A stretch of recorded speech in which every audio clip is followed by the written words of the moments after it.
नमस्कार, मी आपणा सर्वांचे या व्याख्यान क्रमांक 10 मध्ये स्वागत करतो। या व्याख्यानाचं शीर्षक आहे वारंवारितेचे कोष्टक। यालाच आपण इंग्रजीमध्ये फ्रिक्वेन्सी टेबल्स या नावाने देखील ओळखतो। या व्याख्यानाचा जो उद्देश आहे तो म्हणजे आपणा सर्वांना MS Excel आणि SPSS च्या सहाय्याने फ्रिक्वेन्सी टेबल्स वारंवारितेचे कोष्टक कशा पद्धतीने काढायचे असतात ही प्रक्रिया आपणा सर्वांना समजून सांगणे हा आहे। या व्याख्यानामध्ये आपण पुढील काही प्रश्नांची चर्चा करणार आहोत। त्यातील पहिला प्रश्न, सर्वच आधार सामग्रीसाठी वारंवारितेचे कोष्टक निर्माण करता येते का? प्रश्न क्रमांक 2, MS Excel मध्ये पिव्होट टेबलच्या सहाय्याने वारंवारितेचे कोष्टक कसे निर्माण केले जाते, त्याची प्रक्रिया काय आहे? पुढचा प्रश्न, MS Excel मध्ये काउंट इफ आणि काउंट इफ्स या वेगवेगळ्या दोन फंक्शन्सच्या सहाय्याने फॉर्म्युल्याच्या सहाय्याने वारंवारितेचे कोष्टक कसे निर्माण केले जाते? आणि शेवटचा प्रश्न म्हणजे SPSS मध्ये वारंवारितेचे कोष्टक निर्माण करण्यासाठीची प्रक्रिया कशी आहे? या सर्व प्रश्नांची चर्चा आपण या व्याख्यानामध्ये करणार आहोत। तत्पूर्वी आपण काही थोडीशी पार्श्वभूमी समजून घेऊया। आपण यापूर्वी देखील आधार सामग्रीचे प्रकार अभ्यासलेले आहेत। आधार सामग्री दोन प्रकारात वर्गीकृत केली जाते। पहिला प्रकार आहे गुणात्मक आधार सामग्री, दुसरा आहे संख्यात्मक आधार सामग्री। आपण मेजरमेंट ऑफ स्केल्सचा देखील अभ्यास केलेला आहे आणि सॉफ्टवेअर्सला लक्षात घेता आपण त्या मेजरमेंट ऑफ स्केलचे 3 प्रकारात विभागणी करतो। पहिला प्रकार आहे नाममात्र, त्याला आपण नॉमिनल म्हणतो। दुसरा आहे क्रमिक, त्याला आपण ऑर्डिनल म्हणतो। आणि तिसरा आहे प्रमाण, त्याला आपण स्केल म्हणतो। यालाच आपण श्रेणी देखील म्हणतो। यातील नाममात्र व क्रमिक यांचा संबंध हा गुणात्मक आधार सामग्रीशी आहे, तर प्रमाण किंवा श्रेणी याचा संबंध संख्यात्मक आधार सामग्रीशी आहे। आता जेव्हा आपण कोष्टकांचा विचार करतो तेव्हा नाममात्र किंवा क्रमिक स्वरूपाच्या चलांपासून आपणास वारंवारितेचे कोष्टक, ज्याला आपण फ्रिक्वेन्सी टेबल्स म्हणतो, ते आपल्याला निर्माण करता येऊ शकतं। क्रॉस टेबल्स निर्माण करता येऊ शकतात। जर आपण प्रमाण किंवा श्रेणी स्वरूपाचे चल पाहिले तर यांच्यावरती देखील आपल्याला फ्रिक्वेन्सी टेबल्स काढता येऊ शकतात। परंतु येथे जेव्हा आपल्याकडे स्केल डेटा आहे, प्रमाण स्वरूपाचा चल आहे, तेव्हा आपल्याला काही ग्रुप करावे लागतात, काही कॅटेगरीज करावे लागतात, तरच तो जो काही वारंवारितेचं कोष्टक आहे त्यातून काहीतरी चांगली निष्पत्ती, अर्थपूर्ण निष्पत्ती प्राप्त होऊ शकते।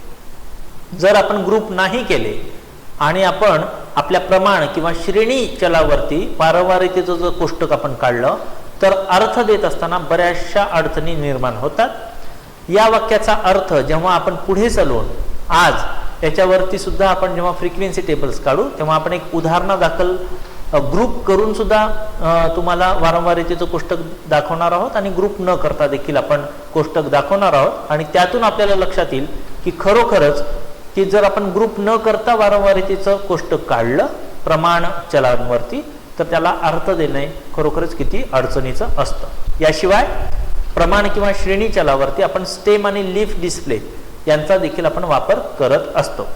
येथे सांगायचा महत्त्वाचा मुद्दा म्हणजे की असे काही विशिष्ट असे टेबल आहेत जसं की स्टेम आणि लीफ डिस्प्ले, याचा वापर आपण नाममात्र किंवा क्रमिक चलासाठी नाही करू शकत। तसंच क्रॉस टेबल हा जो प्रकार आहे हा पूर्णपणे केवळ प्रमाण किंवा श्रेणी चलांवरती आपणास करता येत नाही। क्रॉस टेबल काढण्यासाठी आपणास किमान एक तरी चल हा नाममात्र किंवा क्रमिक स्वरूपाचा असणे आवश्यक आहे।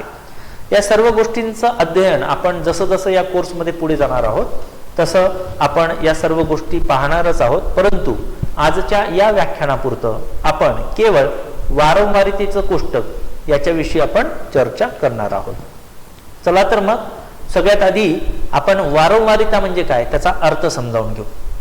चलामधील एखाद्या मूल्याची किंवा अंगगुणाची पुनरावृत्ती, चलामधील एखाद्या मूल्याची किंवा अंगगुणाची पुनरावृत्ती मोजणे म्हणजे वारंवारिता होय।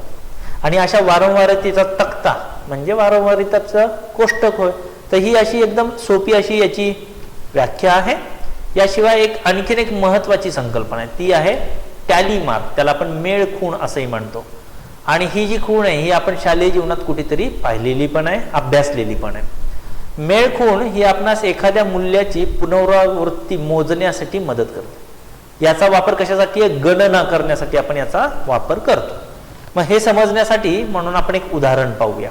आता या ठिकाणी एक टेबल दिलाय, याच्यामध्ये मेल आणि फिमेल असे दोन रिस्पॉन्सेस आहेत।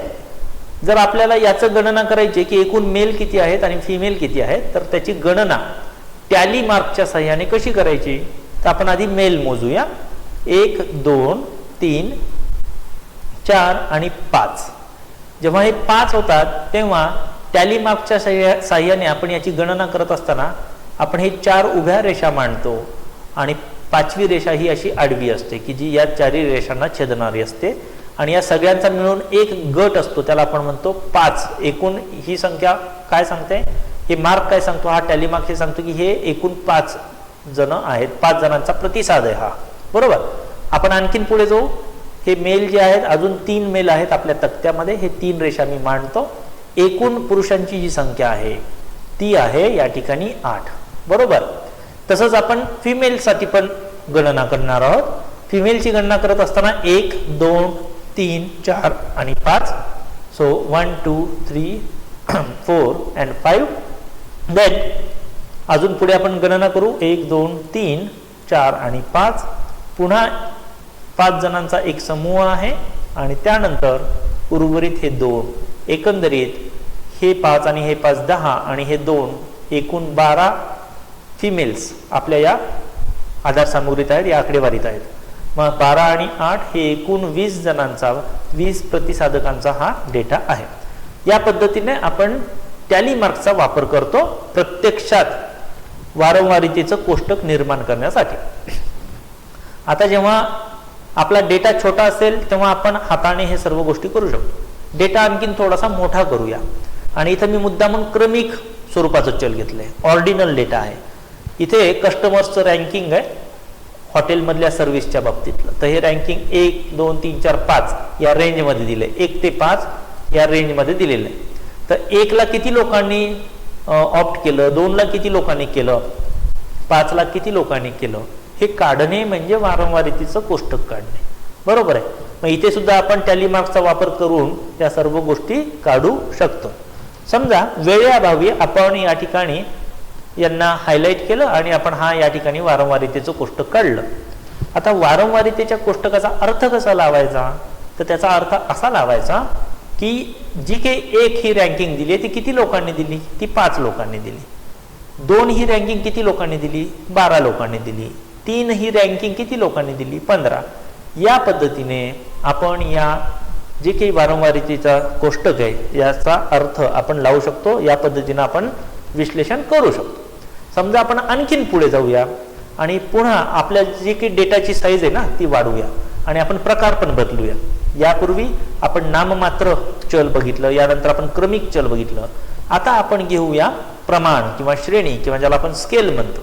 आता इथं मी दिलेला आहे वयाचा डेटा आहे, एज, आणि हा जो डेटा आहे या डेटाचं फ्रिक्वेन्सी टेबल काढायचं आहे, वारंवारितेचं कोष्टक काढायचं आहे।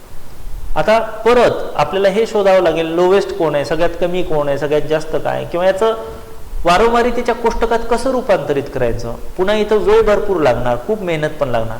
तर या सर्व कारणासाठी आपला वेळ वाचावा म्हणून या व्याख्यानामध्ये आपण नाममात्र, क्रमिक किंवा प्रमाण, नॉमिनल, ऑर्डिनल किंवा स्केल या तिन्ही स्वरूपाच्या चलांवरती आपण वारंवारितेचं कोष्टक कशा पद्धतीनं काढतो हे आपण MS एक्सेल आणि SPSSच्या सहाय्याने पाहूया। चला तर मग सुरुवात करूया पहिल्या प्रकाराने, आणि ते आहे नाममात्र किंवा अंक निर्दिष्ट मापणी।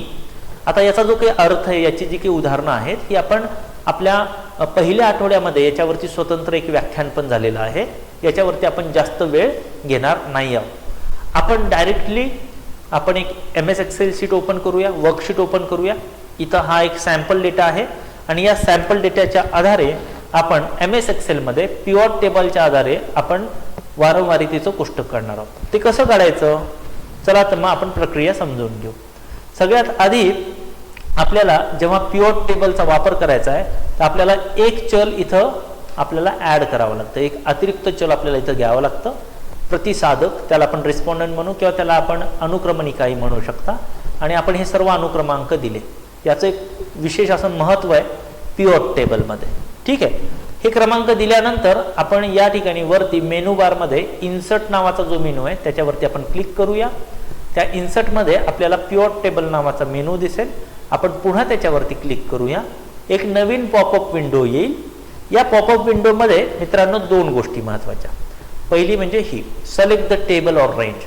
ही सिलेक्ट करण्यासाठी तुम्ही याच्यावरती जर क्लिक केलं तर तो आपल्याला कोणती रेंज सिलेक्ट करायची तो सांगतो. तर तुमचं माऊस या संपूर्ण डेटावरती घेऊन जाऊन तुम्हाला या पद्धतीनं संपूर्ण डेटा सिलेक्ट करावा लागेल. तो सिलेक्ट केल्यानंतर बाय डिफॉल्ट तो ती रेंज या ठिकाणी घेतो. एक ही पद्धती आहे. किंवा पिवॉट टेबलला क्लिक करण्यापूर्वीच तुम्ही टेबल सिलेक्ट करा आणि मग पिवॉट टेबलला क्लिक करा. ऑटोमॅटिक या ठिकाणी त्याची रेंज सिलेक्ट होऊन येते. दुसरा भाग जो महत्त्वाचा आहे तो म्हणजे हा, जे काही आपल्याला अपेक्षित जे काही रिझल्ट्स आहेत, जो काही टेबल आपल्याला निर्माण करायचा आहे तो तुम्हाला कुठे हवा आहे, तो तुम्हाला न्यू वर्कशीटवरती जर आपण क्लिक केलं तर या ठिकाणी एका नवीन वर्कशीटमध्ये तो तयार होतो. परंतु या व्याख्यानापुरतं बोलायचं झालं तर आपण याला क्लिक करणार आहोत. एक्झिस्टिंग वर्कशीटमध्येच आपण एक लोकेशन देणार आहोत, एक सेल देणार आहोत, तिथं आपल्याला तो रिझल्ट पाहिजे. आणि तो सेल कोणता दिलाय मित्रांनो, आपण हा दिला. हा कसा निवडायचा, या ठिकाणी उजव्या बाजूला हा जो आयकॉन आहे याच्यावरती क्लिक करून आपण कोणत्याही एका रिकाम्या सेलवरती क्लिक करू शकता. तो ऑटोमॅटिक या ठिकाणी त्याचं लोकेशन घेतो. त्यानंतर आपण या ओके वरती क्लिक करूया. ओके वरती क्लिक केल्यानंतर पुन्हा एक नवीन पॉपअप विंडो तयार होतो या उजव्या बाजूला आणि डाव्या बाजूला इथं तुमचा रिझल्ट येणार आहे. या ठिकाणी तुमचा जो आहे तो नवीन पॉपअप विंडो आला. आता आपल्याला जे काही काम करायचं ते इथं करायचं आहे. या ठिकाणी सर्व व्हेरिएबल्सची नावं आली आहेत, चलांची नावं आली आहेत. हा छोटा आधार सामुग्री आहे, ही छोटा डेटा आहे. जेव्हा आपला डेटा खूप मोठा असेल तेव्हा सर्व चलांची नावं या ठिकाणी येऊन जातात. आता आपल्याला नॉमिनल व्हेरिएबल नाममात्र अंक निर्दिष्ट चलावरती आपल्याला वारंवारितेचं कोष्टक काढायचं आहे. या दिलेल्या आकडेवारीमध्ये जेंडर हा एक नॉमिनल चल आहे. तर आपण आता काय करणार आहोत, हा जो जेंडर नावाचा चल आहे त्याला आपण सिलेक्ट करू किंवा याला असं ओढून ड्रॅग करून रो लेबल्स नावाचा जो काही एक भाग आहे त्याच्यामध्ये आपण त्या चलाला ठेवूया. तो ठेवल्या क्षणी या ठिकाणी डाव्या बाजूला त्याचं जे काही वर्गीकरण आहे ते या ठिकाणी येतं. त्यानंतर इथे वरती रिस्पॉन्डंट नावाचा जो भाग आहे की जो आपण नवीन निर्माण केला होता त्याला आपण ड्रॅग करून या ठिकाणी व्हॅल्यूज नावाच्या भागामध्ये आणलं. आणि हा ज्या क्षणाला आपण या ठिकाणी प्लेस करतो त्या क्षणाला या ठिकाणी काही नंबर्स येतात. आता हे जे नंबर्स आहेत हे काय आहेत, हे वारंवारिता आहे का, तर ही वारंवारिता नाहीये मित्रांनो. आणखीन एक स्टेप आहे वारंवारितेपर्यंत पोहोचण्यासाठी, हे आहे सम. आता हे सम काय आहे, सम म्हणजे बेरीज. ही कशाची बेरीज आहे, तर ज्या ज्या ठिकाणी तुमचा फिमेल हा रिस्पॉन्डंट आहे त्याचा हा जो क्रमांक आहे त्या क्रमांकांची ती बेरीज आहे. म्हणजे 2 अधिक 3 शिवाय हा अधिक 7 यांची बेरीज आहे. आता याचा आपल्याशी इथं काहीच संबंध नाही आहे, त्याच्यामुळे आपल्याला सम नाहीच पाहिजे. त्यामुळे ही आकडेवारी आपल्याला उपयोगाची नाही. वारंवारिता येण्याकरिता आपण काय करतो, तर इथे उजव्या बाजूला ज्या ठिकाणी आपण सम ऑफ रिस्पॉन्डंट घेतलेला आहे इथल्या या ॲरोवरती आपण जर क्लिक केलं तर पुन्हा एक नवीन काही ऑप्शन्स ओपन होतात. त्यातील व्हॅल्यू फील्ड सेटिंग नावाचं जे ऑप्शन आहे त्याच्यावरती आपण क्लिक करणार आहोत. मग मी यावरती क्लिक करतो, एक नवीन पॉपअप विंडो येतो आणि त्या पॉपअप विंडोमध्ये मला हा जो काही डेटा पाहिजे तो कशा स्वरूपात पाहिजे, तर तुम्हाला सम स्वरूपात नाही हवा आहे, तो मला काउंट स्वरूपात पाहिजे. काउंट म्हणजे काय, गणना, मोजून. काय मोजणार आहे आपण एक्सेलला काय सांगत आहोत, तर आपण एक्सेलला हे सांगत आहोत की जे काही मेल आहेत ते किती आहेत त्याची गणना करून द्या, फिमेल किती आहेत त्याची गणना करून द्या, काउंट. बरोबर आहे. मग आपण इथं ओके या बटनला क्लिक करू. ज्या क्षणाला आपण ओके बटन दाबतो त्या क्षणाला या ठिकाणी फ्रिक्वेन्सी आलेल्या आहेत. तर एकूण फिमेल आहेत 27 आणि मेल आहेत 23. आता या पद्धतीने आपण काय करतो, आपण फ्रिक्वेन्सी टेबल वारंवारितेचं कोष्टक काढतो पिवॉट टेबलचा वापर करून. समजा याच्यामध्ये मला हा जो मेल आहे हा वरती पाहिजे, हे जे वर्गीकरण केलंय आपण याच्यात थोडासा बदल करायचा. हा मेल वरती हवाय आणि फिमेलला समजा खाली घ्यायचंय. तर मग कसं घ्यायचं, सिम्पली आपण मेल वरती राईट क्लिक करूया आपल्या माऊसच्या साहाय्याने. इथे मूव नावाचं एक ऑप्शन येईल, त्याच्यामध्ये मूव मेल अप किंवा move mail for to beginning याच्यापैकी कोणतेही ऑप्शन आपण चूज करताच त्याच्या वारंवारितेसह तो बदल या ठिकाणी दर्शवितो. पिव्होट टेबल्स हे वापरण्यासाठी अत्यंत सोपे आहेत आणि युजर फ्रेंडली आहेत. तर या पद्धतीने आपण पिव्होट टेबलच्या सहाय्याने वारंवारितेचं कोष्टक काढलं. आता दुसरी एक पद्धत आहे. कोणती पद्धत आहे?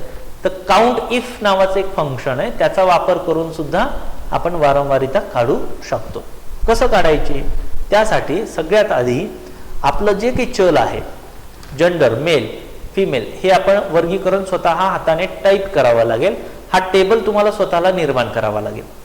पिव्होट टेबलमध्ये हे निर्माण करायची गरज नव्हती, फक्त आपल्याला व्हेरिएबल्स सिलेक्ट करायचे होते. ठीक आहे, इथे हा टेबल आपल्याला निर्माण करावा लागेल.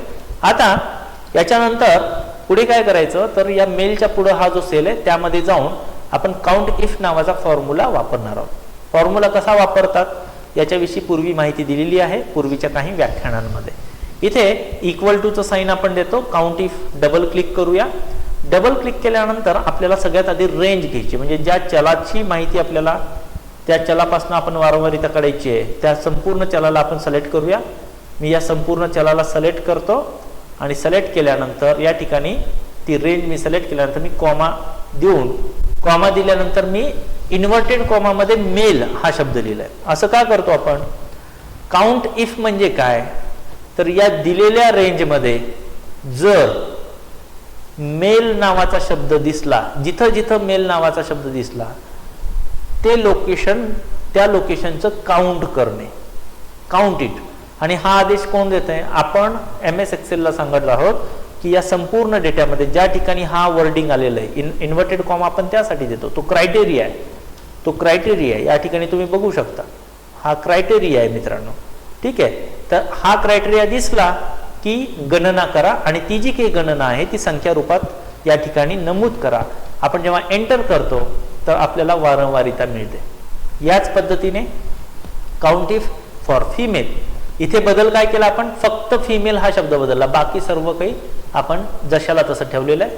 जर आपण एंटर दाबलं तर आपल्याला फिमेल साठीची वारंवारिता मिळते. आता फ्रिक्वेन्सी ऑफ कोर्स म्हणजे काय, तर आपण जर लक्षपूर्वक पाहिलं तर इथं जेंडर सी कोडेड डेटा आहे जेंडरचा, बरोबर आहे. आता याच्यामधलं जर मला मेलची फ्रिक्वेन्सी काढायची तर कशी काढायची? तर पुन्हा एकदा मी कोणता फॉर्म्युला वापरणार?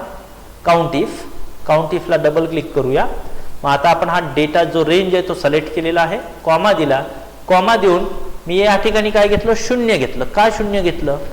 इन्व्हर्टेड कॉमामध्ये 0 आपण का घेतलं? मेल का नाही घेतलं?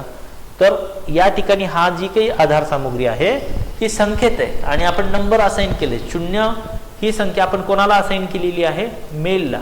हा डेटा संख्या रूपात आहे, अंक रूपात आहे, त्यामुळं इन्व्हर्टेड कॉमामध्ये आपण 0 दिलं. याचा अर्थ काय? तर या रेंजमध्ये ज्या ज्या ठिकाणी 0 दिसेल, ज्या ज्या ठिकाणी 0 दिसेल त्याची गणना करा आणि त्याची एकूण वारंवारिता काय आहे ती या ठिकाणी नमूद करा, असं आपण एक्सेलला म्हणत आहोत. तो आपल्याला वारंवारिता काढून देतो. तीच पद्धती आपण फिमेलसाठी पण वापरतो. या ठिकाणी केवळ त्याला दिलेला जो कोड आहे 1 तो आपण वापरतो. इथे आपल्याला फिमेलची सुद्धा वारंवारिता मिळून जाते. तर या पद्धतीने आपण काउंट इफचा वापर करून सुद्धा वारंवारितेचं कोष्टक निर्माण करतो नाममात्र चलावरती. आता आपण पुढे जाऊया क्रमिक किंवा क्रमदर्शी जे काही चल आहेत त्याच्यावरती. पुन्हा याचा अर्थ, याची उदाहरणं आपण पहिल्या आठवड्यातील एका लेक्चरमध्ये, एका व्याख्यानामध्ये अभ्यासलेले आहेत. यावरती आपण जास्त वेळ नाही घालणार आहोत. आपण प्रात्यक्षिकाकडे जाऊया. पुन्हा एकदा मी माझी MS एक्सेल शीट ओपन करतो आणि सगळ्यात आधी आपण पिव्होट टेबलच्या सहाय्याने क्रमिक चलावरती कशी आपण वारंवारितेचं कोष्टक क्रमिक चलाच्या आधारे काढू शकतो ते आपण पाहूया. यासाठी आपण पिव्होट टेबलला जाऊया. पुन्हा हा डायलॉग बॉक्स किंवा एक नवीन पॉपअप विंडो येतो. यामध्ये आपण आपला डेटा सिलेक्ट करूया. एक्झिस्टिंग वर्कशीटमधील एका सेलला सिलेक्ट करूया की जिथे आपल्याला रिझल्ट मिळेल आणि ओके म्हणूया. मग या ठिकाणी एक नवीन पॉपअप विंडो येतो. या विंडोमध्ये आता क्रमिक चल कोणता आहे? या दिलेल्या चलापैकी जो क्रमिक चल आहे तो आहे सॅटिस्फॅक्शन. मी सॅटिस्फॅक्शनला क्लिक करतो. हा सॅटिस्फॅक्शन हा रो लेबलमध्ये येतो. बऱ्याचदा क्लिक केल्यानंतर पण तो एका वेगळ्या कुठल्याही कॉलममध्ये याच्यामध्ये जाऊ शकतो. तर इट इज ऑलवेज बेटर आपण याला सिलेक्ट करून ड्रॅग करत या रो लेवलमध्ये आणून आपण ठेवणार आहोत. त्यानंतर रिस्पॉन्डंट जो आहे त्याला आपण इथं व्हॅल्यूजमध्ये घेणार आहोत. पुन्हा एकदा हे जे व्हॅल्यूज आहेत हे व्हॅल्यूज काय आहेत, या व्हॅल्यूज आहेत they are sum. Actually we are not interested in this. आपल्याला याच्यामध्ये कसलाच इंटरेस्ट नाही आहे. त्यामुळे आपण काय करणार, या ठिकाणी हा जो ॲरो आहे त्याला आपण क्लिक करूया आणि आपण काउंट नावाचं जे काही ऑप्शन आहे त्याला चूज करणार आहोत. इथं व्हॅल्यू फील्ड सेटिंग्स म्हणून आहे, याला क्लिक केल्यानंतर जे की इथं वेगळे ऑप्शन्स येतात त्यामध्ये काउंटला आपण सिलेक्ट करूया आणि विल प्रेस ओके. आणि या ठिकाणी बघा, या ठिकाणी आपल्याला वारंवारिता मिळाली. आता ही वारंवारिता काय सांगते, तर न्यूट्रल 7 आहेत, सॅटिस्फाईड ज्या लोकांनी ऑप्ट केलं सॅटिस्फाईड या ऑप्शनला ते 20 लोक आहेत, अनसॅटिस्फाईड वाले 7 आहेत. आता इथं आणखीन एक गंमत आहे, ती म्हणजे हे जी की रेंज आली ही पहा, न्यूट्रल आधी आली नंतर सॅटिस्फाईड. आपण जेव्हा कोडिंग प्रकार अभ्यासला तेव्हा आपला पहिला कोड कोण आहे, व्हेरी सॅटिस्फाईड. इवन प्रश्नावलीमध्ये पण आपण कसं विचारलेलं आहे, व्हेरी सॅटिस्फाईड, नंतर 2 सॅटिस्फाईड, मग नंबर 3 न्यूट्रल आहे. परंतु हे शफल झालेत. हे शफल का झाले, हे शफल यासाठी झाले मित्रांनो, कारण जेव्हा आपण एक्सेलमध्ये डेटा घेतो तेव्हा तो बाय डिफॉल्ट त्याला सॉर्टिंग करून घेतो, चढत्या क्रमाने घेतो. म्हणजे अल्फाबेटिकली जर आपण बघितलं ABCD मध्ये एन आधी येतं, नंतर यस येतं, नंतर यू येतं. हाच प्रकार जर आपण कोडेड डेटा वापरून केलं, आपण जर सॅटिसीनं वापर केला तर इथं बरोबर तो 1 2 3 4 घेणार, कारण बाय डिफॉल्ट तो सॉर्ट करतो, चढत्या क्रमाने मांडणी करतो, अंकांची पण करतो आणि या अक्षरांची. अक्षरामध्ये हे जे पहिलं जे की अक्षर आहे अल्फाबेटिकली टर्म्समध्ये ते घेण्यात येतं. आता अशा परिस्थितीमध्ये जर आपल्याला हे पुन्हा रिअरेंज करायचं असेल, म्हणजे आता आपल्याला न्यूट्रल खाली घ्यावं लागेल, बरोबर आहे, व्हेरी सॅटिस्फाईड वरती घ्यावं लागेल, तर ते कसं करायचं, त्यासाठी सिम्पली हे जे काही न्यूट्रल आहे तिथे आपण जाऊया, राईट क्लिक करूया. राईट क्लिक केल्यानंतर इथं मूव नावाचं एक ऑप्शन येतं, त्याच्यामध्ये मूव न्यूट्रल डाऊन नावाचं एक ऑप्शन येतं, त्याला मी क्लिक करतो. हे क्लिक केलं की त्याच्या वारंवारितेसह तो खाली जातो. तसंच आपण व्हेरी सॅटिस्फाईड याला सगळ्यात वरती आणायचं आहे, तर मी व्हेरी सॅटिस्फाईड वरती राईट क्लिक करेन, मूव वरती जाईन आणि त्याच्यामध्ये move very satisfied to beginning याला क्लिक करेन. ऑटोमॅटिक माझा व्हेरी सॅटिस्फाईड हा सगळ्यात वरती टॉपला जातो. या पद्धतीनं आपण आपला जे काही हा टेबल आहे, हा जो काही कोष्टक आहे, याला पुन्हा एकदा त्याची पुनर्बांधणी आपल्याला करता येऊ शकते, फॉर्मॅट्स करता येऊ शकतात. तर एकंदरीत आपण या स्लाइडमध्ये काय पाहिलं की पिव्होट टेबलच्या सहाय्याने आपण वारंवारितेचं कोष्टक कसं काढतो. आता आपण परत जाऊया काउंट इफ फॉर्म्युल्याकडं आणि वारंवारितेचं कोष्टक हे क्रमिक चलावरती आपण कसं काढतो काउंट इफचा वापर करून. त्यासाठी पुन्हा या ठिकाणी क्रमिक चल कोणता आहे, सॅटिस्फॅक्शन हे आपण क्रमिक चल म्हणून पकडणार आहोत आणि मग त्याचे जे काही वर्गीकरण आहे ते आपल्याला टाईप करावं लागेल बाकायदा हाताने आणि मग आता आपण फ्रिक्वेन्सी काढणार आहोत. ती काढण्यासाठी परत या आपण सेलमध्ये जाऊ, राईट क्लिक सिंपल क्लिक करूया, equal to sign count if हा फॉर्म्युला आपण लिहूया आणि आपल्याला रेंज घ्यायची. रेंज म्हणजे हा संपूर्ण डेटा आपण सिलेक्ट केला, हा सिलेक्ट केल्यानंतर आपल्याला इथं कॉमा द्यायचा आहे. कॉमा दिल्यानंतर आपण इन्व्हर्टेड कॉमामध्ये क्रायटेरिया लिहिला की या रेंजमध्ये या संपूर्ण डेटामध्ये ज्या ज्या ठिकाणी व्हेरी सॅटिस्फाईड हा शब्द दिसेल आणि हा मुद्दाहून आपण इन्व्हर्टेड कॉमामध्ये दिले, ज्या ज्या ठिकाणी हा शब्द दिसेल त्याची गणना करा. अशा पद्धतीनं आपण एक फॉर्म्युला तयार करून MS एक्सेलला सांगितलंय. आपण एंटर दाबूया. एंटर दाबलं की आपल्याला फ्रिक्वेन्सी प्राप्त होऊन जाते. जशी आपल्याला व्हेरी सॅटिस्फाईड साठीची ही फ्रिक्वेन्सी मिळाली तशी सॅटिस्फाईड साठी सुद्धा मिळते. तीच प्रोसेस आहे, काउंट इफ, रेंज सिलेक्ट करणे, कॉमा देणे, इन्व्हर्टेड कॉमामध्ये तो शब्द लिहिणे. त्याच पद्धतीनं न्यूट्रल साठी पण मिळणार, अनसॅटिस्फाईड साठी पण मिळणार आणि व्हेरी अनसॅटिस्फाईड साठी पण आपल्याला फ्रिक्वेन्सी मिळते. हे झालं फ्रिक्वेन्सीच्या बाबतीत. आता आपण जर कोड्सच्या बाबतीत आलो, कोड्स जे आपण दिलेले त्याच्या आधारे जर आपल्याला फ्रिक्वेन्सी काढायची असेल तर काउंट इफ, रेंज घेतली. आता क्रायटेरिया काय द्यावा लागेल, इथं इन्व्हर्टेड कॉमामध्ये व्हेरी सॅटिस्फाईड लिहायचं आहे का, नाही, तर या ठिकाणी त्यांना दिलेला कोड आपल्याला लिहावा लागेल आणि तो कोड आहे 1. तो जो क्रमांक आहे तो 1 आहे, तो इन्व्हर्टेड कॉमामध्ये लिहिणे आणि एंटर दाबणे, आपल्याला फ्रिक्वेन्सी मिळून जाते. तर याच पद्धतीनं बाकीचे जे काही कॅटेगरीज आहेत त्यासाठी सुद्धा आपण फ्रिक्वेन्सी काढत असतो. तर अशा पद्धतीनं काउंट इफचा वापर करून आपण क्रमिक चलावरती वारंवारितेचं कोष्टक काढत असतो. आता आपण जाऊया पुढच्या प्रकाराकडे आणि तो आहे स्केल, प्रमाण किंवा श्रेणी मापणे. आता या प्रकारच्या चलांवरती कशा पद्धतीनं आपण वारंवारितेचं कोष्टक काढू शकतो, चला तर मग पाहूया. पुन्हा एकदा तीच एक वर्कशीट आहे आणि सगळ्यात आधी आता आपण पिव्होट टेबलचा वापर करून वारंवारितेचं कोष्टक काढूया. कशावरती? स्केल डेटावरती. या ठिकाणी त्या प्रकारचा जो चल आहे तो आहे एज. याच्यावरती आपल्याला वारंवारितेचं कोष्टक काढायचं आहे. त्यासाठी सिम्पली आपण इन्सर्टला जाऊया, पिव्होट टेबलवरती जाऊया, क्लिक करूया. आपल्याला एक नवीन डायलॉग बॉक्स किंवा एक नवीन पॉपअप विंडो येतो. पुन्हा तीच पद्धती आहे. आपल्याला तो जो पूर्ण डेटा आहे तो सिलेक्ट करायचा आहे. त्याला आपण सिलेक्ट करूया. एक्झिस्टिंग वर्कशीटमध्ये लोकेशन चूज करूया, ओके दाबूया. या ठिकाणी आपलं लोकेशन आहे. उजव्या बाजूला तुम्हाला आपलं नवीन एक पॉपअप विंडो आलेला दिसेल. आता यातील जो स्केल डेटा आहे त्याला आपल्याला सिलेक्ट करायचा आहे. या ठिकाणी जो स्केल डेटा आहे तो आहे एज.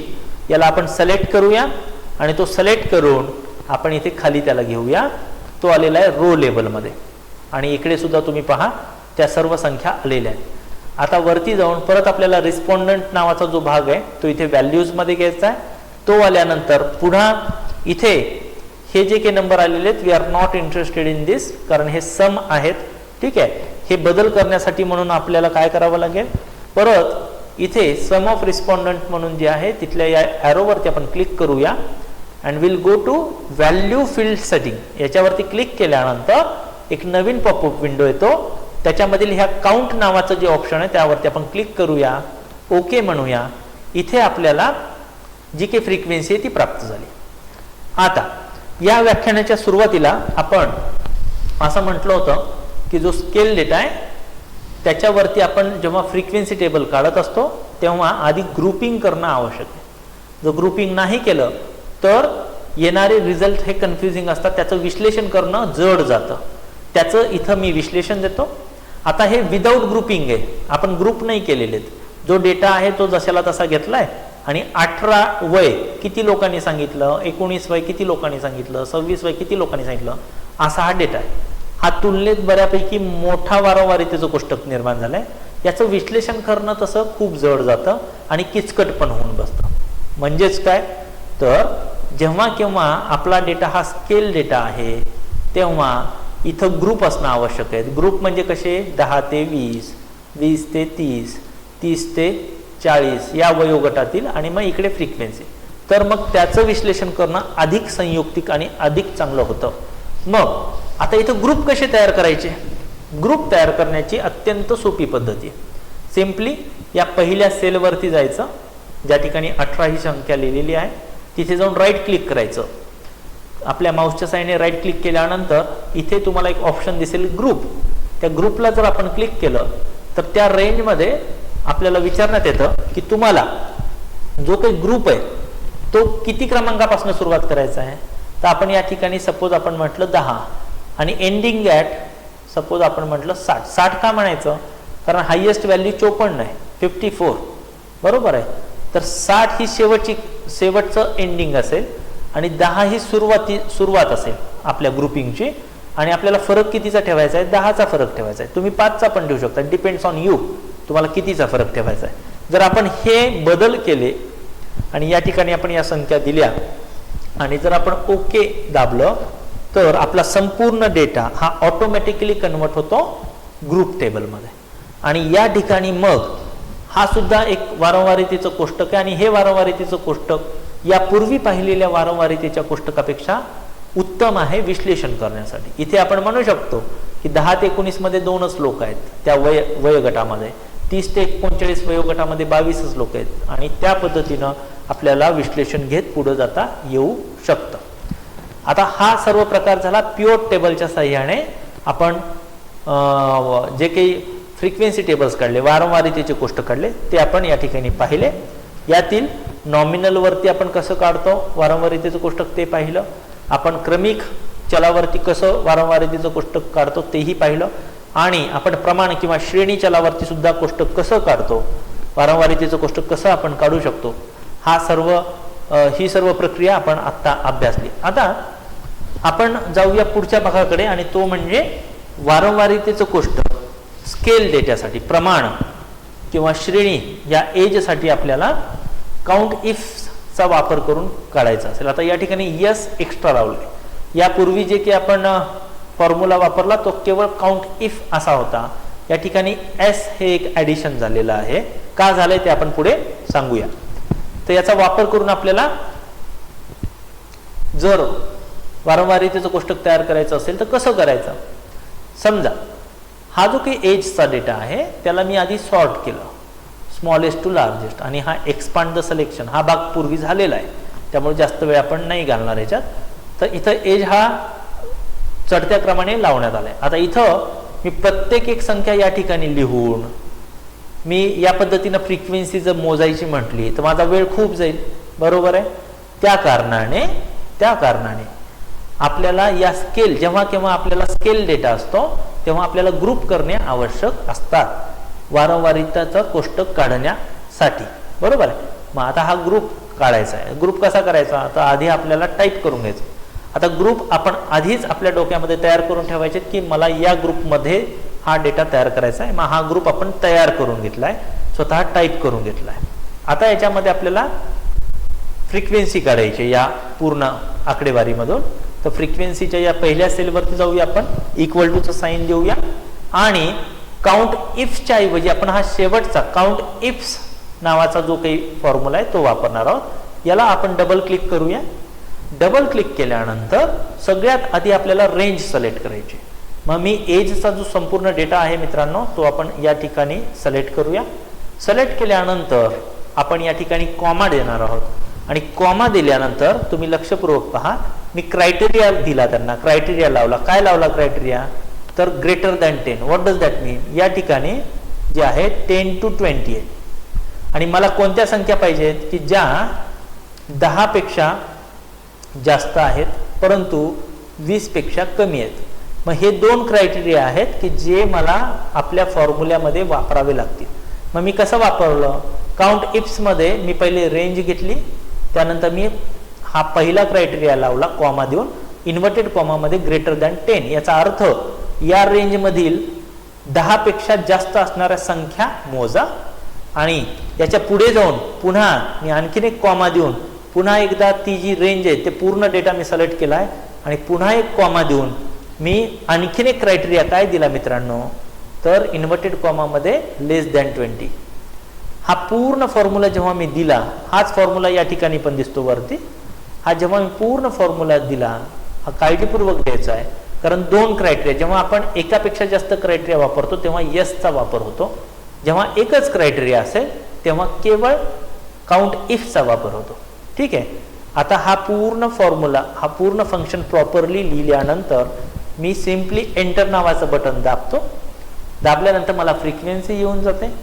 हे जसं आपण 10 ते 20 साठी केलं तसं आपण 20 ते 30 साठी सुद्धा करूया. काउंट इफ्स आपण सिलेक्ट केली रेंज ग्रेटर दॅन 20 कॉमा, पुन्हा रेंज सिलेक्ट केली लेस दॅन 30, बरोबर आहे. आणि मग आपण या ग्रुपसाठी सुद्धा फ्रिक्वेन्सी काढली. तशीच या पुढच्याही ग्रुपसाठी आपण वेगवेगळ्या रेंज घेत आपण फ्रिक्वेन्सी काढू शकतो.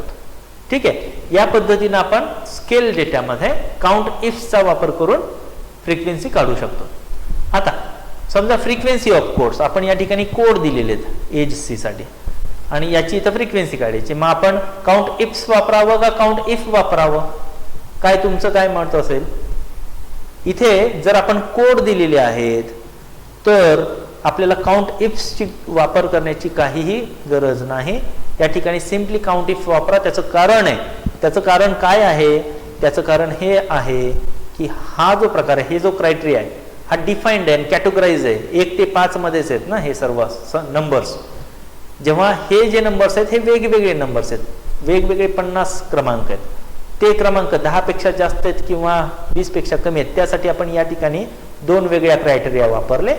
इथं हा कोडेड डेटा आहे. कोडेड डेटा असल्या कारणाने आपण फक्त इन्व्हर्टेड कॉमामध्ये एक ही संख्या दिली की जो कोड आहे तो कोड कुणाला दिलेला आहे, या ग्रुपला दिलेला आहे, बरोबर आहे. मग आपण सिम्पली एंटर दाबूया, या ठिकाणी मला फ्रिक्वेन्सी मिळून जाते. याच पद्धतीने इथे जर मी 2 लिहिलं, सेम प्रोसेस फॉलो केली, या ग्रुपसाठीची फ्रिक्वेन्सी मिळते आणि या पुढच्या सर्व ग्रुपसाठी मला त्या पद्धतीनं फ्रिक्वेन्सी प्राप्त होते. तर एकंदरीत काउंट इफच्या साहाय्याने सुद्धा आपण या स्केल डेटामध्ये फ्रिक्वेन्सी आपण काढू शकतो. आता इथे 2 भाग आहेत. आपण प्युअर टेबलच्या साहाय्याने पण फ्रिक्वेन्सी टेबल काढल्या आणि या काउंट इफ्सच्या साहाय्याने पण काढल्या. या दोन्ही टेबलमध्ये कसलाही फरक नाही, सर्व नंबर्स सारखे, फक्त सादरीकरण वेगवेगळ्या पद्धतीनं होतं. बाकी तुमची निष्पत्ती सारखी आहे. जी पद्धती आपल्याला सोपी वाटते त्या पद्धतीचा वापर आपण करू शकतो. आता आपण पुढच्या भागाकडे जाऊया. वारंवारितेचं कोष्टक आपण SPSS मध्ये कशा पद्धतीनं काढतो त्याची प्रक्रिया आपण समजावून घेऊया. मग आपण त्यासाठी सगळ्यात आधी SPSS ओपन करूया. या ठिकाणी मी SPSS ओपन केलेलं आहे. याच्यामध्ये सगळ्यात पहिलं पाऊल काय उचलायचं तर आपल्याला आपली आकडेवारी इम्पोर्ट करावी लागेल. त्यासाठी मी फाईल वरती क्लिक करेन, इम्पोर्ट डेटा वरती जाईल आणि एक्सेलला क्लिक करेन. एक्सेलला क्लिक केल्यानंतर ज्या लोकेशनला माझी फाईल आहे त्या लोकेशनला मी या ॲरोला क्लिक करून जाईन आणि त्या लोकेशनची जी की माझी फाईल आहे त्याला मी सिलेक्ट करून या ओपन वरती मी क्लिक करेन. ओपन वरती क्लिक केल्यानंतर एक नवीन पॉपअप विंडो येतो आणि याच्यामध्ये तो विचारतो की read variable names from the first row of data. आपल्याला पहिल्या ओळीमध्येच आपण व्हेरिएबलची नावं मुद्दामून टाकलेली आहेत आपल्या एक्सेल फाईलमध्ये, त्यामुळे आपण या ओके वरती क्लिक करूया. इथे आपला डेटा इम्पोर्ट होतो. डेटा इम्पोर्ट झाल्याबरोबर आपली पुढचं पाऊल आपण काय उचलायचं आहे, लगेचच आपण फ्रिक्वेन्सी टेबल काढायला नाही जायचं, लागलीच वारंवारितेचं कोष्टक नाही काढायचं. सगळ्यात पहिलं पाऊल जे उचलायचं ते आहे व्हेरिएबल व्ह्यू जे आहे खालच्या बाजूला त्याच्यामध्ये जायचं, त्याला क्लिक करायचं. त्यामध्ये गेल्यानंतर हे चेक करायचं की सर्व डेटा प्रॉपरली डिफाईन्ड आहे का. तर तुम्हाला लक्षात येईल की आपण नावं नाही दिलेली आहेत किंवा या ठिकाणी आपण कोड पण नाही दिले, जिथं जिथं कोड आहे तिथं बरोबर. बऱ्याचशा गोष्टी याला पण चेक करणं आवश्यक आहे, या मेजर्सलाही चेक करणं आवश्यक आहे. मग आपण हे सर्व बदल या ठिकाणी करूया. आपण कोड देऊया, जेंडरला कोड दिला, आपण सॅटिस्फॅक्शनचे कोड दिले बरोबर आहे. आणि शिवाय आपण ह्या सर्व गोष्टी बदलल्या प्रॉपरली, ज्याचं नाव व्यवस्थित दिलं, टाईप बरोबर आहे का ते पाहिलं, मेजर्स बरोबर आहेत का, या सर्व गोष्टींची चाचपणी केल्यानंतर मग आपण डेटा व्ह्यूला जाऊन क्लिक करतो. मग इथं आपण डेटा व्ह्यूला क्लिक केल्यानंतर आता हा आपला जो काही डेटा आहे तो तयार आहे स्टॅटिस्टिकल ट्रीटमेंट देण्यासाठी. मग आता आपण वारंवारितेचं कोष्टक काढण्याची प्रक्रिया समजावून घेऊ. वारंवारितेचं कोष्टक काढण्यासाठी इथे वरती ॲनालाइज म्हणून एक जो काही मेनू आहे त्याच्यावरती आपण क्लिक करणार आहोत. ॲनालाइजला क्लिक केल्यानंतर आपण डिस्क्रिप्टिव्ह स्टॅटिस्टिक्स म्हणून एक ऑप्शन आहे, आपण त्याला क्लिक करणार आहोत आणि त्याच्यामध्ये फ्रिक्वेन्सीज म्हणून एक ऑप्शन आहे त्याला आपण क्लिक करणार आहोत. फ्रिक्वेन्सीजला क्लिक केल्यानंतर एक नवीन पॉपअप विंडो येतो. या पॉपअप विंडोमध्ये मित्रांनो जे काही चल आहेत, जे काही व्हेरिएबल्स आहेत त्यांची यादी या ठिकाणी येते. याच्यातील ज्या चलाला तुम्हाला इथे टाकायचं त्या चलाला तुम्ही सिलेक्ट करू शकता आणि या ॲरोला क्लिक केल्यानंतर तो चल या ठिकाणी येतो. तसंच इथल्या एखाद्या चलाला जर तुम्ही सिलेक्ट केलं आणि इथला एक ॲरो, उलटा ॲरो एक येतो, तो जर दाबला तर हा चल इकडून इकडे पण जात असतो. ठीक आहे. एकंदरीत हे सर्व चल आपल्याला या उजव्या बॉक्समध्ये का आणायचे. हा उजवा बॉक्स म्हणजे हा एक प्रकारचं ऑपरेशन थिएटर आहे. इथं जेव्हा तुम्ही चल टाकाल तेव्हा आपण पुढच्या या सर्व प्रक्रिया करू शकणार आहोत. मग सध्या आपण या सर्वांना सिलेक्ट करूया. सर्वांना सिलेक्ट करण्यासाठी आपण कंट्रोल ए दाबू. कंट्रोल ए आपल्या कीबोर्डच्या सहाय्याने दाबल्यानंतर सर्वच व्हेरिएबल्स सिलेक्ट होतात. हा ॲरो दाबल्यानंतर हे सर्व व्हेरिएबल्स या ठिकाणी येतात. हे आल्यानंतर खालच्या बाजूला इथे डिस्प्ले फ्रिक्वेन्सी टेबल्स म्हणून ऑलरेडी दिलेलं आहे, याला बाय डिफॉल्ट क्लिक असतं. जर नसेल तर तुम्हाला स्वतःच्या माऊसच्या वापराने याला टिक करावं लागेल. टिक करून तुम्हाला ओके नावाचं बटन दाबायचं आहे. मग आपण या ठिकाणी ओके नावाचं बटन दाबूया. ओके नावाचं बटन दाबल्यानंतर आपल्या आउटपुट विंडोमध्ये आपल्याला रिझल्ट्स येऊन जातात. आता हे रिझल्ट्स कसे आलेले आहेत पहा. जेंडर ऑफ रिस्पॉन्डंट हा अल्फाबेटिकल डेटा होता आपला. ठीक आहे. आपण शब्दारूपात जो मांडला ना तो, त्याच्यामध्ये फिमेल आधी घेतलं, मेल नंतर घेतलं. का तर त्यांनी सॉर्टिंग करून घेतलेले. परंतु इथेच बघा खाली त्यांनी प्रॉपर आधी मेल मग फिमेल. का तर मेलला आपण 0 हा कोड असाइन केलेला आहे, फिमेलला 1 हा कोड असाइन केलेला आहे. बाकी व्हॅल्यूजमध्ये काही फरक पडत नाही. हे 23 या ठिकाणी पण आहेत, हे मेलचे आहेत, हे पण मेलचेच आहेत, बरोबर आहे. तर या पद्धतीनं हा डेटा आपण इंटरप्रिट करत असतो. आता आपण जाऊया ऑर्डिनल व्हेरिएबलकडे. इथे ऑर्डिनलचंही त्यांनी काढलं. हा अल्फाबेटिकल डेटा होता, शब्दात लिहिलेला. हा बघा अल्फाबेटिकलीच घेतला त्यांनी सिक्वेन्सने. आणि या ठिकाणी हा कोडेड डेटा आहे. इथं कोड कुठेच नाही आले. आपण जे व्हॅल्यूज जे असाइन केले होते, कोड जे असाइन केले होते त्याचे लेबल्स आले, ॲट्रिब्यूट्स आले. बाय डिफॉल्ट SPSSचं एक फार मोठं आणि चांगलं वैशिष्ट्य आहे, इथे डायरेक्ट तो ॲट्रिब्यूट्स देतो, त्याची नावं देतो आणि सिक्वेन्समध्ये देतो. ठीक आहे. आपण आणखी पुढे जाऊया. SPSSमध्ये आपण नॉमिनल, ऑर्डिनल आणि स्केल सर्वच प्रकारचा डेटा त्याच्यावरती आपण फ्रिक्वेन्सी टेबलसाठी एकच प्रक्रिया केली, एकच क्लिक केलं आणि सर्व डेटासाठी, संपूर्ण आकडेवारीसाठी एका क्षणामध्ये आपल्याला वारंवारितेचे कोष्टक मिळालेत. यातील हा स्केल डेटासाठीचा वारंवारितेचं कोष्टक. आता पुन्हा प्रत्येक एका मूल्यासाठीची फ्रिक्वेन्सी इथं देण्यात आलेली आहे. याला अर्थ देणं थोडंसं कठीण असतं आणि याच्यातून फार काही असं निष्पत्ती पण काही विशेष अशा निघतात असंही काही नाही आहे.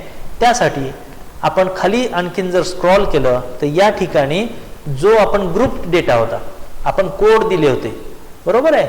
आपण एक कोड असाइन केला होता, कशाला 10 ते 20, बरोबर, 2 कोड. आणि हे आपण डिफाईन व्हेरिएबल्स व्ह्यू मध्ये आपण केलं होतं, बरोबर आहे. त्याच्यामुळे या ठिकाणी कोड येत नाहीत, तर जे लेबल्स आहेत, जे आपण कोडिंग केलेले, ज्याच्यासाठी कोडिंग केलेले, ते सर्व भाग या ठिकाणी येतो विथ प्रॉपर रिझल्ट्स. आणि याचा वापर आपण ॲज अ फ्रिक्वेन्सी टेबल म्हणून करू शकतो. So far the scale data is concern.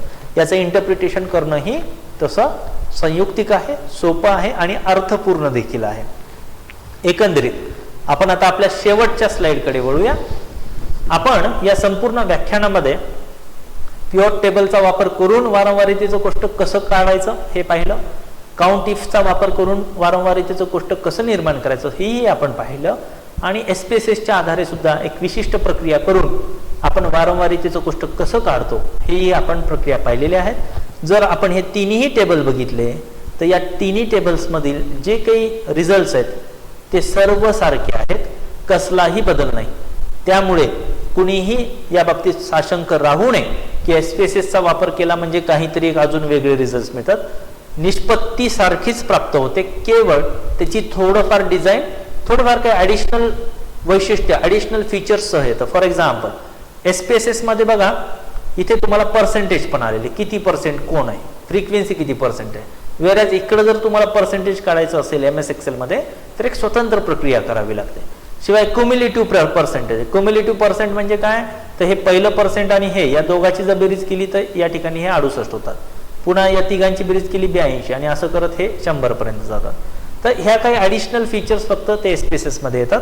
जर तुम्ही आणखीन दुसऱ्या सॉफ्टवेअरला गेलात, MATLAB, R, Python, पुन्हा थोडंसं डिझाईन बदलतं, काही घटक जास्तीचे होतात, कमी होतात, परंतु मूळ रिझल्ट जो आहे, मूळ फ्रिक्वेन्सी, इट रिमेन्स सेम.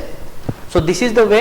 या पद्धतीनं आपण MS एक्सेल आणि SPSSमध्ये वारंवारितेचं कोष्टक काढत असतो. एकंदरीत या सर्व प्रश्नांची उत्तरं आपण या व्याख्यानामध्ये देण्याचा प्रयत्न केला. मला आशा आहे की या सर्व प्रश्नांची उत्तरं आतापर्यंत आपणा सर्वांना प्राप्त झाले असतील. या व्याख्यानापुरतं आपण या ठिकाणीच थांबणार आहोत. लवकरच भेटूया पुढच्या व्याख्यानामध्ये. तोपर्यंत धन्यवाद.